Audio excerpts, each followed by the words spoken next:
사도행전 8장. 사울은 스데반이 죽임당한 것이 마땅하다고 생각했습니다. 그날에 예루살렘 교회에 큰 박해가 시작되었습니다. 사도들을 빼고는 모든 믿는 사람들이 유대와 사마리아 지방으로 흩어졌습니다. 경건한 사람들이 스데반을 묻어주고 그를 생각하며 통곡하였습니다. 한편 사울은 교회를 없애버리려고 집집마다 찾아다니면서 남자든 여자든 닥치는 대로 끌어내어 감옥에 넣었습니다. 흩어진 사람들은 어디를 가든지 하나님의 말씀을 전했습니다. 빌립은 사마리아 성으로 가서 그곳 사람들에게 그리스도를 전파했습니다. 사마리아 사람들은 빌립이 하는 말을 듣고 그가 행하는 기적을 보자 한마음으로 빌립의 말을 귀담아 들었습니다. 이는 그가 악한 귀신에 사로잡힌 사람들에게서 그 귀신들을 쫓아냈기 때문입니다. 귀신들은 큰 소리를 지르며 몸에서 빠져나갔습니다. 빌립은 중풍에 걸린 사람과 다리 저는 사람들도 많이 고쳐주었습니다. 사마리아 성에는 큰 기쁨이 넘쳤습니다. 사마리아 성에 시몬이라는 사람이 있었습니다. 빌립이 사마리아에 오기 전만 해도 시몬은 성에서 마술을 하면서 사람들을 놀라게 하기도 하고 스스로 위대한 인물이라고 하면서 잘난 체 하던 사람이었습니다. 낮은 사람에서부터 높은 사람에 이르기까지 모두 이 사람이야말로 큰 능력으로 알려진 하나님의 능력을 받은 사람이다 라고 소리를 지르곤 했습니다. 시몬은 백성의 관심을 한몸에 받던 사람이었습니다.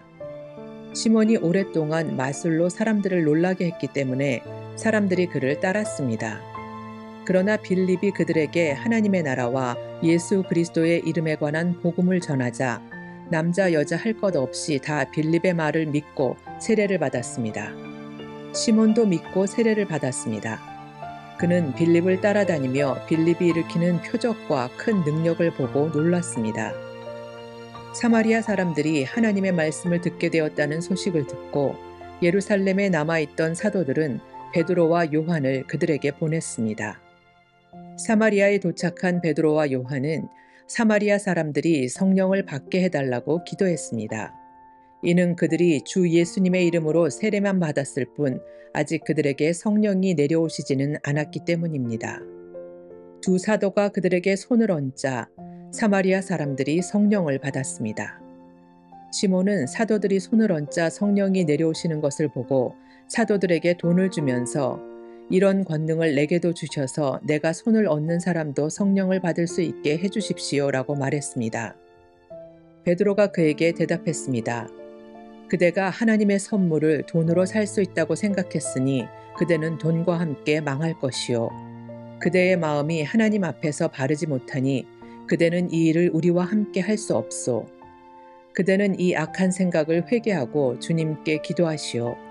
그러면 그대 마음속에 품고 있는 이런 생각을 주님께서 용서해 주실지도 모르오. 내가 보니 그대는 악한 뜻을 품고 있으며 죄에 사로잡혀 있소. 그러자 시몬이 대답했습니다. 두 분이 하신 말씀이 제게 일어나지 않도록 저를 위해 기도해 주십시오. 베드로와 요한은 주님의 말씀을 증언하고 전한 뒤에 예루살렘으로 돌아갔습니다. 그들은 돌아가는 길에도 사마리아의 여러 마을에 들러 복음을 전했습니다. 주님의 천사가 빌립에게 말했습니다. 일어나 예루살렘에서 가사로 내려가는 남쪽 길로 가거라. 그 길은 광야 길이다. 빌립이 일어나 가다가 길에서 에티오피아 사람 하나를 만났습니다. 그는 에티오피아의 여왕 간다게의 높은 관리로서 여왕의 재정을 맡은 사람이었는데 내시였습니다. 그는 예루살렘에 예배드리러 왔다가 본국으로 돌아가는 길이었습니다. 그는 마차에 앉아서 예언자 이사야의 글을 읽고 있었습니다. 성령이 빌립에게 저 마차로 가까이 가거라 하고 말씀하셨습니다.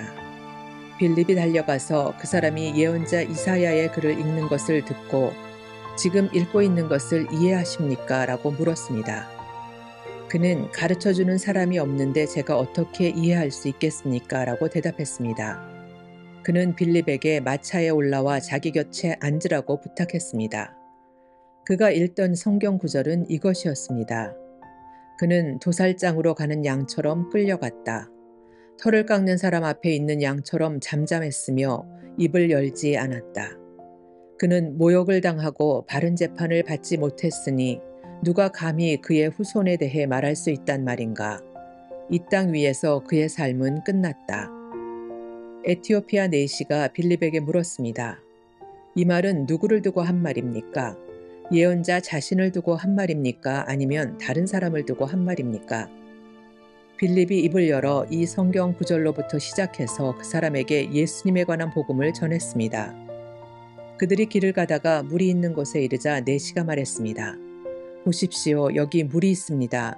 제가 세례를 받는데 장애될 만한 것이 있습니까? 내시는 마차를 세우게 했습니다. 빌립은 내시와 함께 물로 내려가 그에게 세례를 베풀었습니다. 그들이 물에서 올라오니 주의 영이 순식간에 빌립을 어디론가 데려가셨습니다. 내시는 빌립을 다시 보지 못했습니다. 하지만 그는 기쁨에 차서 가던 길을 계속 갔습니다. 빌립은 아소도라는 성에 나타나 거기에서부터 가이사랴에 이르기까지 온 마을을 다니면서 복음을 전했습니다. 사도행전 9장. 사울은 여전히 주님의 제자들을 죽이겠다는 생각으로 그들을 위협하고 있었습니다. 그는 대제사장에게 가서 다마스커스의 여러 회당에 보내는 편지를 써달라고 했습니다. 남자든 여자든 그 도를 따르는 사람이 있으면 닥치는 대로 붙잡아서 예루살렘으로 끌고 오려는 것이 그의 생각이었습니다. 사울이 길을 떠나 다마스커스 가까이에 이르렀을 때였습니다. 갑자기 하늘로부터 밝은 빛이 사울을 둘러 비췄습니다. 사울은 땅에 엎드렸습니다. 그때 사울아, 사울아, 내가 왜 나를 박해하느냐 하는 소리가 뚜렷이 들렸습니다. 사울은 주님은 누구십니까? 라고 물었습니다. 나는 내가 박해하는 예수다. 일어나 성으로 들어가거라. 내가 해야 할 일을 일러줄 사람이 있을 것이다 라는 목소리가 들렸습니다. 사울과 함께 길을 가던 사람들은 무슨 소리가 나는 것 같은데 아무것도 보이지 않으므로 깜짝 놀라 말도 못하고 가만히 서 있었습니다.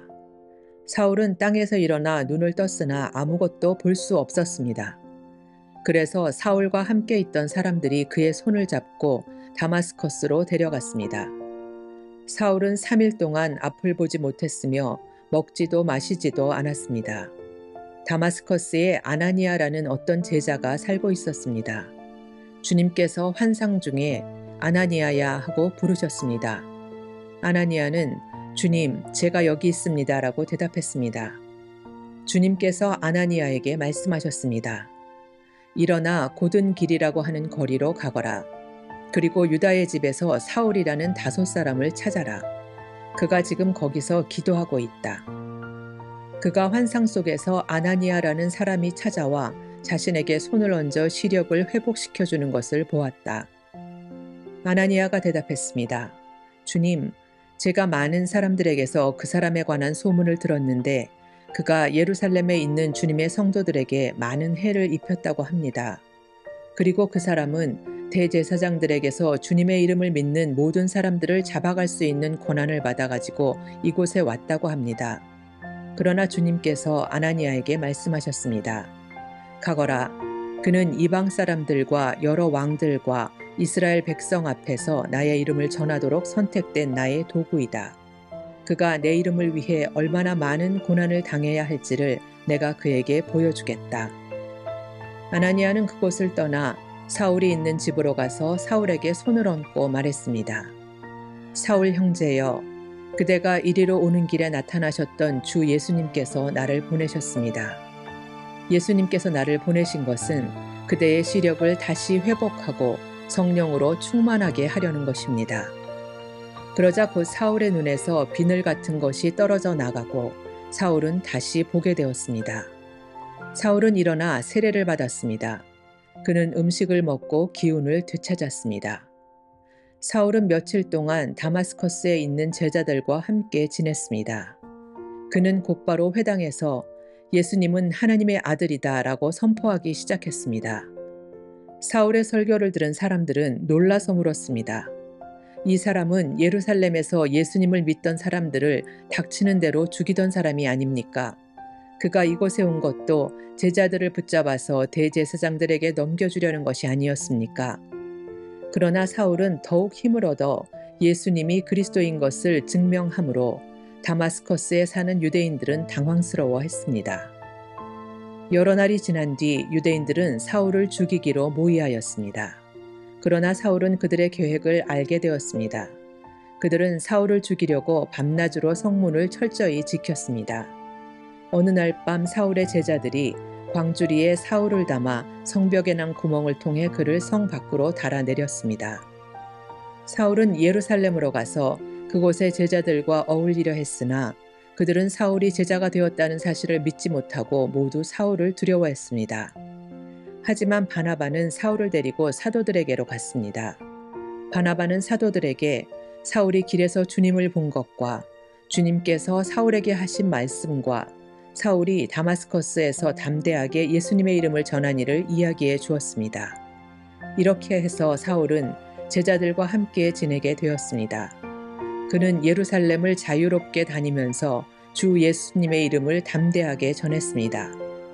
사울은 그리스 말을 하는 유대인들과 이야기도 하고 논쟁을 벌이기도 하였으나 그들은 사울을 죽이려고 했습니다. 형제들이 이 사실을 알고 사울을 가이사랴로 데려갔다가 다시 다소로 보냈습니다. 그러는 동안 유대와 갈릴리와 사마리아에 있는 교회들이 평화를 되찾았으며 터전을 든든하게 잡았습니다. 교회는 주님을 두려워하며 성령의 위로를 받아 믿는 사람들의 수가 점점 늘어났습니다. 베드로가 여러 지방을 두루 다니다가 루다에 사는 성도들에게까지 가게 되었습니다. 거기서 베드로는 에니아라는 사람을 만났습니다. 에니아는 중풍에 걸려 8년 동안 일어나지 못하고 누워 지내던 사람이었습니다. 베드로가 그에게 에니아여, 예수 그리스도께서 그대를 고쳐주실 거요. 일어나 자리를 정돈하십시오라고 말했습니다. 그러자 에니아가 곧 자리에서 일어났습니다. 루다와 사론에 사는 모든 사람들이 그를 보고 주님께로 돌아왔습니다. 욥바에 다비다라는 여제자가 있었습니다. 그 이름은 그리스어로 하면 도르가인데 그 뜻은 사슴입니다. 다비다는 언제나 착한 일을 하고 가난한 사람들을 돕는 일에 힘썼습니다. 베드로가 루다에 머물고 있는 동안 다비다가 병이 들어 죽고 말았습니다. 사람들은 다비다의 시신을 씻어 다락방에 두었습니다. 루다는 욥바에서 가까운 곳에 있습니다. 욥바에 사는 제자들이 베드로가 루다에 있다는 말을 듣고 두 사람을 베드로에게 보내어 속히 와달라고 부탁을 했습니다. 베드로가 일어나 그들과 함께 욥바로 갔습니다. 베드로가 그곳에 이르자 사람들이 그를 다락방으로 안내했습니다. 과부들은 베드로의 곁에 서서 울며 도르가가 살아있을 때 만든 여러 옷가지들을 베드로에게 보여주었습니다. 베드로는 사람들을 모두 내보낸 뒤에 무릎을 꿇고 기도했습니다. 그리고 나서 시신을 향해 몸을 돌려 다비다여 일어나시오라고 말했습니다. 그러자 다비다가 눈을 떠서 베드로를 보더니 일어나 앉았습니다. 베드로가 손을 내밀어 다비다를 일으키고 성도들과 가부들을 불러서 다비다가 살아난 것을 보여주었습니다. 이 소식이 욥바 전체에 알려지자 많은 사람이 주님을 믿었습니다. 베드로는 욥바에 있는 여러 날 동안 가죽 제품을 만드는 시몬의 집에서 묵었습니다. 사도행전 10장. 가이사랴에 고넬료라는 사람이 있었습니다.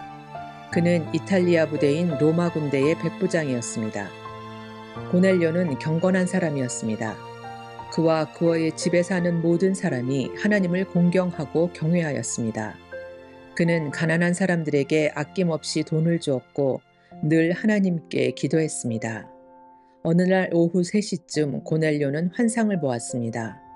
그는 환상 속에서 하나님의 천사가 다가와 고넬료야 라며 부르는 소리를 똑똑히 들었습니다. 고넬료는 두려움 속에서 천사를 쳐다보았습니다. 고넬료는 주님 무슨 일이십니까? 라고 물었습니다. 천사가 대답했습니다. 하나님께서 내 기도를 들으셨다. 내가 가난한 사람들을 도운 것을 보셨으며 너를 기억하셨다. 지금 사람을 욥바로 보내어 베드로라고 하는 시몬을 모셔오너라. 그는 가죽 제품을 만드는 시몬이라는 사람의 집에 묵고 있는데 시몬의 집은 바닷가에 있다. 자기에게 말하던 천사가 떠나가자 고넬료는 하인 2사람과 자기 부하 중에서 경건한 군인 1사람을 불렀습니다. 고넬료는 그들에게 모든 일을 이야기해 준 뒤에 그들을 요바로 보냈습니다. 이튿날 낮 12시쯤 고넬료가 보낸 사람들이 요바 근처에 이르렀을 때 베드로는 기도하러 지붕으로 올라가 있었습니다. 베드로는 배가 고파 무엇이라도 좀 먹었으면 하던 참이었습니다. 사람들이 음식을 준비하고 있던 중에 베드로는 환상을 보았습니다. 베드로는 하늘이 열리고 큰 보자기 같은 것이 네 모퉁이가 묶여 땅으로 내려오는 것을 보았습니다.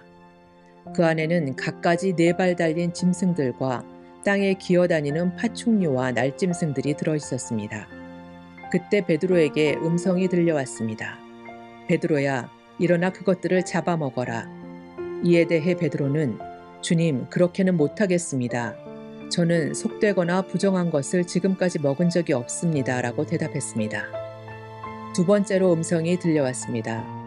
하나님께서 깨끗하게 하신 것을 속된 것이다 라고 하지 마라.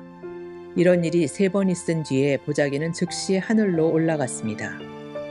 자기가 본 환상이 무슨 뜻일까 하고 베드로가 곰곰이 생각하고 있을 때 고넬료가 보낸 사람들이 시몬의 집을 찾아와 문 앞에 서 있었습니다. 그들은 문 밖에서 베드로라는 시몬이 여기 계십니까? 라고 소리쳐 물었습니다.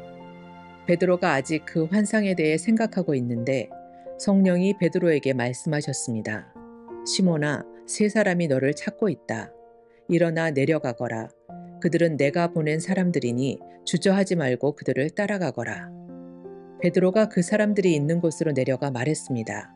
내가 그대들이 찾는 사람입니다. 무슨 일로 오셨습니까? 그 사람들이 이렇게 대답했습니다. 저희는 고넬료라는 로마 백부장이 보낸 사람들입니다. 고넬료는 의로운 사람이며 하나님을 경외하는 사람입니다. 그는 모든 유대인들에게도 존경을 받는 사람입니다. 한 거룩한 천사가 고넬료에게 당신을 집으로 모셔다가 당신이 하시는 말씀을 들으라고 분부하였습니다. 그러자 베드로는 그들을 집 안으로 불러들여 묻게 했습니다. 이튿날 베드로는 자리에서 일어나 그들과 함께 고넬료의 집을 향해 출발하였습니다. 요바에서 온 형제 몇 명도 베드로를 따라갔습니다. 그들은 다음 날 가이사랴에 도착했습니다. 고넬료는 친척과 친구들을 불러놓고 베드로를 기다리고 있었습니다. 베드로가 안으로 들어가자 고넬료가 그를 맞이했습니다. 그는 베드로의 발 앞에 엎드려 절했습니다. 베드로가 그를 일으켜 세우며 일어나십시오. 나도 사람일 뿐입니다. 라고 말했습니다. 베드로가 고넬료와 말하면서 집 안으로 들어가 보니 사람들이 많이 모여 있었습니다. 이들을 향해 베드로가 말했습니다. 여러분도 잘 아시겠지만 유대인이 이방 사람을 사귀거나 그의 집에 찾아가는 것은 유대 법에 어긋나는 일입니다만 하나님께서는 저에게 어떤 사람도 속되거나 부정하다고 해서는 안 된다는 것을 보여주셨습니다. 그래서 여러분이 저를 불렀을 때 이 일을 제기하지 않고 따라온 것입니다. 자, 무슨 일로 저를 부르셨는지 말씀해 주십시오. 고넬료가 말했습니다. 4일 전 이맘때쯤, 그러니까 오후 3시쯤에 집에서 기도하고 있는데 갑자기 눈부신 옷을 입은 사람이 제 앞에 서 계셨습니다.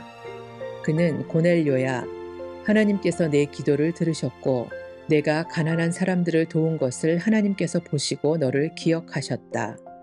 지금 사람을 요바로 보내어 베드로라고 하는 시몬을 모셔오너라. 그는 가죽 제품을 만드는 시몬이라는 사람의 집에 묵고 있으며 시몬의 집은 바닷가에 있다라고 말씀하셨습니다. 그래서 나는 곧 당신에게 사람을 보냈습니다. 그런데 이렇게 와주셨으니 참 잘하셨습니다. 이제 우리 모든 사람은 주님께서 당신에게 하라고 명령하신 모든 말씀을 들으려고 하나님 앞에 모였습니다. 베드로가 입을 열어 말했습니다. 나는 참으로 하나님께서는 사람을 외모로 차별하지 않는 분이시라는 것을 깨달았습니다. 하나님께서 어느 나라 사람이든지 하나님을 경외하고 의로운 일을 하는 사람을 받아주십니다. 하나님께서는 이스라엘 백성에게 말씀을 보내시고 예수 그리스도를 통해서 평화의 복음을 선포하셨습니다. 예수님은 모든 백성의 주님이십니다. 여러분은 요한이 세례에 관해 설교한 이후 갈릴리에서 시작하여 온 유대 땅에 걸쳐 발생한 큰 사건을 아실 것입니다. 하나님께서는 나사렛 사람인 예수님에게 성령과 능력으로 기름 부으셨습니다. 그분은 두루 다니시면서 선한 일을 하셨고 귀신에 사로잡힌 사람들을 고쳐주셨습니다. 이는 하나님께서 예수님과 함께 계셨기 때문입니다. 우리는 예수님께서 유대와 예루살렘에서 하신 모든 일을 목격한 증인입니다. 사람들은 예수님을 나무에 매달아 죽였지만 3일째 되는 날에 하나님께서는 이 예수님을 죽은 자 가운데서 다시 살리셔서 사람들 앞에 나타나게 하셨습니다. 그러나 예수님께서 모든 사람들에게 나타나신 것이 아니라 하나님께서 이미 증인으로 택하신 우리들에게만 보이셨습니다. 우리는 예수님께서 죽으셨다가 다시 살아나신 뒤에 그분과 함께 먹고 마셨습니다. 예수님께서는 우리에게 명하시기를 하나님께서 이 예수님을 살아있는 사람과 죽은 사람의 심판자로 세우셨다는 것을 사람들에게 전파하고 증언하라고 하셨습니다. 모든 예언자들도 예수님을 믿는 사람은 다 그분의 이름으로 죄를 용서받는다고 증언했습니다. 베드로가 이런 말을 하고 있을 때 말씀을 듣고 있던 모든 사람들 위에 성령께서 내려오셨습니다. 베드로와 함께 온 할례받은 신자들은 하나님께서 선물로 주신 성령을 이방 사람에게까지 부어주시는 것을 보고 깜짝 놀랐습니다. 이방인들이 방언을 말하고 하나님을 찬양하는 것을 그들이 들었기 때문입니다. 그때 베드로가 말했습니다. 이 사람들이 우리와 마찬가지로 성령을 받았으니 이들에게 물로 세례를 주는 것을 누군들 막을 수 있겠습니까? 베드로는 그들에게 예수 그리스도의 이름으로 세례를 받으라고 명하였습니다. 그때 그들은 베드로에게 자기들과 함께 며칠 더 머물다 가라고 부탁했습니다.